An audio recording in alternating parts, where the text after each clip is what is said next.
Welcome to the Geographic Profiler.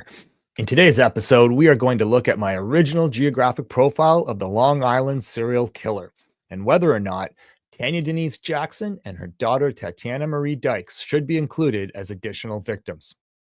Tanya and Tatiana's remains were recently identified by law enforcement with the help of Othram.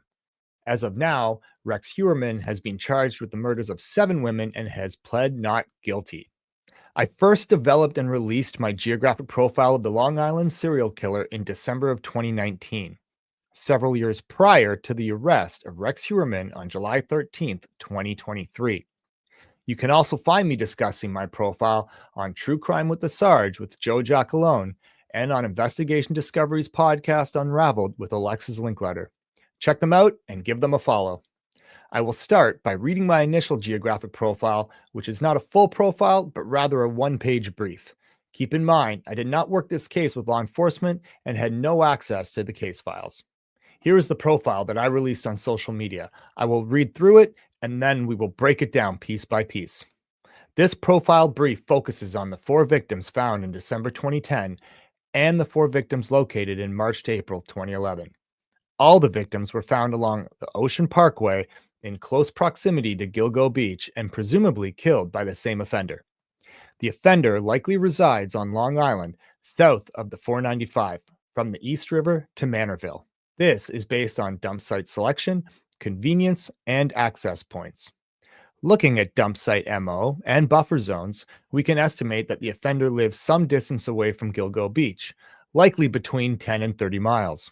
Looking at his other extreme attempts at concealing his victims' identities, this need, and his crime patterns would suggest dump sites further from home.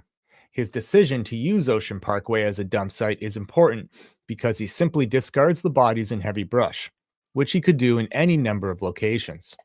The burlap sacks should not be overanalyzed. They are strong, opaque, hard to see in brush, and biodegradable over time. The high summer traffic and minimal access points to Gilgo Beach also reflect a high level of confidence in the offender. His use of Manhattan as a hunting ground and Nassau and Suffolk counties as dumping grounds reveals a buffer zone around Queens and Brooklyn, as well as a jurisdictional buffer zone whereby the NYPD are not directly involved. This could suggest a place of residence. His use of Nassau and Suffolk counties in the summer does suggest a warm weather relationship with the area, either through real estate, target backcloth, or comfortability. The taunting telephone calls are especially significant because several were made from Manhattan. The killer would not travel to Manhattan for this purpose alone. The phone calls represent a personal connection to the area, likely through employment or residence. Lastly, the identity of Baby Doe will reveal crime scene and victim selection and the offender's journey to crime. It could be the key to cracking the case. That was my initial profile from back in 2019. We will now break down that profile. We will look at different maps that relate to that profile, and we will see what I got right and what I got wrong. All right, the first thing you want to do when creating a geographic profile is you want to input all your data, including things like dump sites, places last seen, last known positions of victims, and timestamps. This will obviously vary for every case that you're looking at, but today we're looking at a serial offender, specifically serial murder. Now, you only want to use data that is confirmed or highly reliable. Otherwise, you will create unnecessary clutter and misinformation that will throw off your results. Once you have put in all the relevant data, start connecting the dots. Identify things like patterns, clusters, routes traveled, and geographic preferences of the offender. Remember, every serial offender has a design. You just have to recognize it. As you will see, once I then put in all the data, my starting point is really cluttered. My suggestion is to do what I do. Start by using Google Earth Pro. It's free, it's simple, anybody can use it. The difference between Google Earth Pro and some of the fancier programs is Google Earth is not technically a GIS program. It has no analytical capabilities, but it's perfect for mapping out data. Now we start to refine our profile. We take out the stuff that we don't necessarily need to look at. If you have everything in there at once, it just gets cluttered and messy. I'm going to try and not be too technical today because I want everybody to get something out of this. Whether you're media, law enforcement, a true crime fanatic, I want you to be able to watch this episode and go back and apply this to your own cases and your own projects. If at this point you don't know what geographic profiling is, quite simply, it's a subset of criminal profiling that focuses on the geographic, environmental, spatial, and temporal elements of human behavior. And I apply that to offenders, victims, and missing persons. This is my original map that I posted on my social media back in December of 2019. Keep in mind, I was not working with law enforcement and therefore had no access to their case file. Honestly, though, sometimes that can even be beneficial because you don't get overloaded with information. In this original profile, I made several deductions based on the 8 victims and the information known at the time regarding their body deposition sites and places last seen. Before I move any further, I quickly want to say that all the information I'm sharing today is public and it's accurate to the best of my knowledge. First, I said the offender likely resides on Long Island, south of the 495 from the East River to Manorville. This is shown by the blue polygon. This was based on dump site selection, convenience, and access points, along with other geographic and spatial factors. I believed the offender had a warm weather relationship to Nassau and Suffolk counties through real estate, victimology, and or comfortability. Second, I suggested that the offender lived approximately 10 to 30 miles away from the Gilgo Beach dump sites. The red half circle represents the extreme distance of 30 miles, which wasn't practical in this case due to the obvious limitations of geography. The yellow half circle represents 20 miles, which was much more probable. So, why did I previously suggest the blue polygon area? Because these half circles represent a straight line, or as the crow flies. We don't see the world from a Google Earth perspective or a top down perspective. We will see in the next map that while Rex Heuermann's home was only 5 to 7 miles from the Gilgo Beach dump sites, in terms of travel, his home was more accurately 17 to 25 miles from the dump sites. The red area covering Queens and Brooklyn, I thought may be a buffer zone. What is a buffer zone? Well, in geographic profiling, a buffer zone is an area around an offender's residence that they are unlikely to offend. Why is that? It's close to home. Uh, they're more likely to be identified. They're out in public more often. People are more likely to see them. They don't want to be connected to those crimes. So they create a buffer zone around where they live. It was possible that the offender lived here, but I still thought the blue area was more likely. There were no dump sites or victims last seen within this red area. Ultimately, Queens and Brooklyn ended up being a transit zone, which presents itself similar to a buffer zone. This was an area where Heuermann traveled through to get from one anchor point to another, rarely interacting specifically with this geographical area. We will see soon that Heuermann had no significant anchor points in Queens and Brooklyn.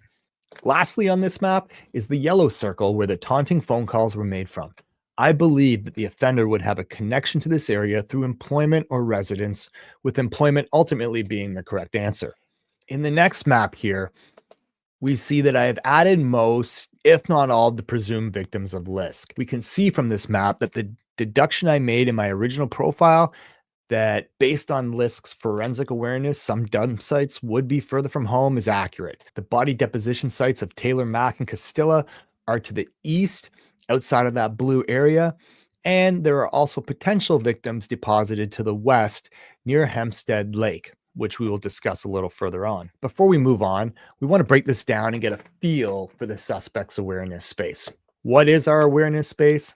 It's the area that you're comfortable in, that you're familiar with, that you can navigate in. If you can close your eyes and navigate around the area you live with relative accuracy, that's your awareness space.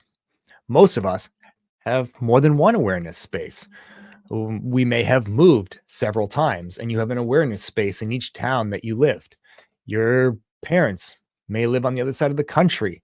You have an awareness space there because you go to visit them. There may be a city that you love to visit, or you may fly south in the winter for warmer weather, and that area is also an awareness space. Now, for each and every one of us, Our awareness space is not as big as we think it is. Think of a river and its tributaries. The river, that symbolizes your route from your home to your work. You know everything along that route. You see it every day, you pass by it every day. Now, think of all the tributaries from that river.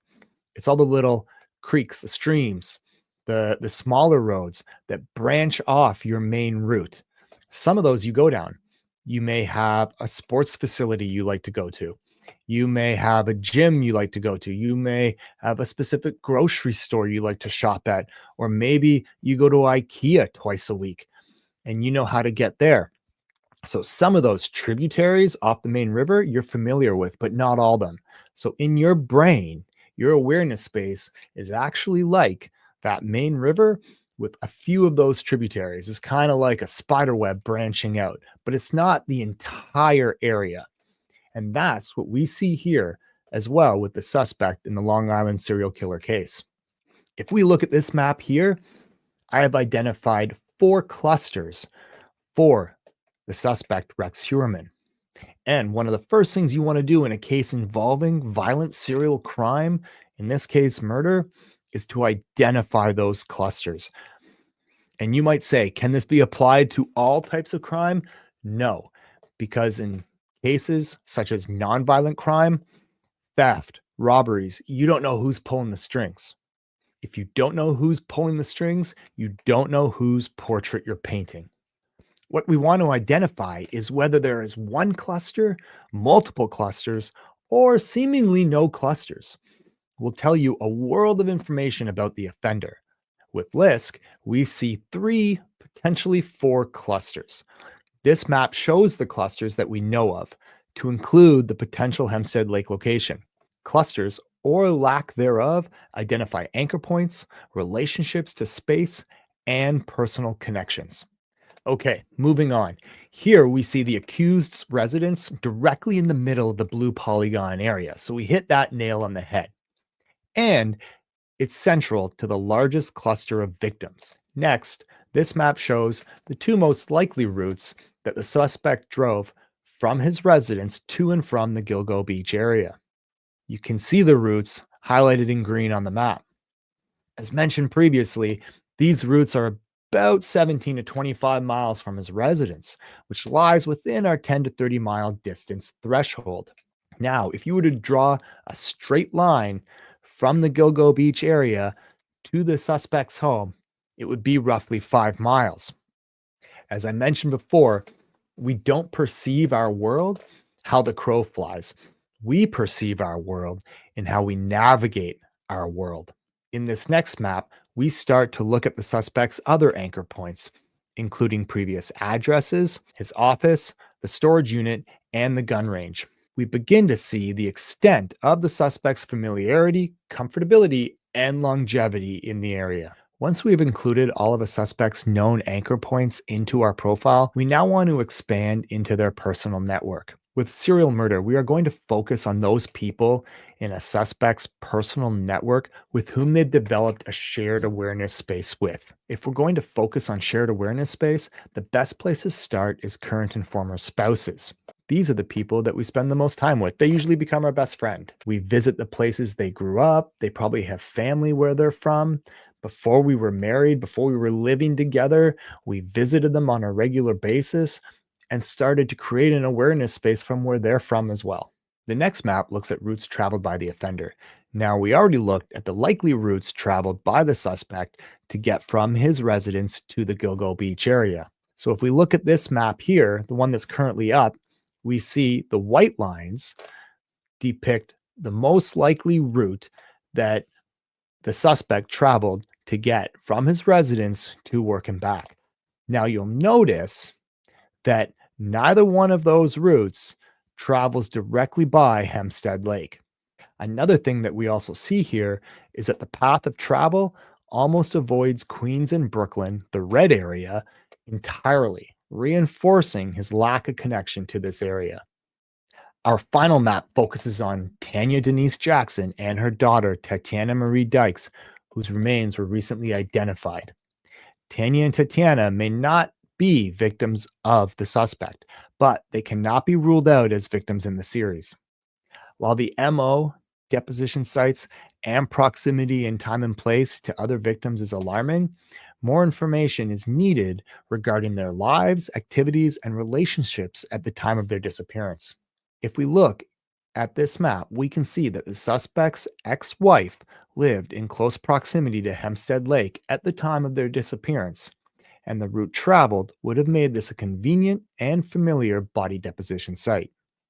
A thorough investigation will tell whether Tanya Jackson and Tatiana Dykes are victims of Lisk, victims of an unrelated double homicide, or inconclusive.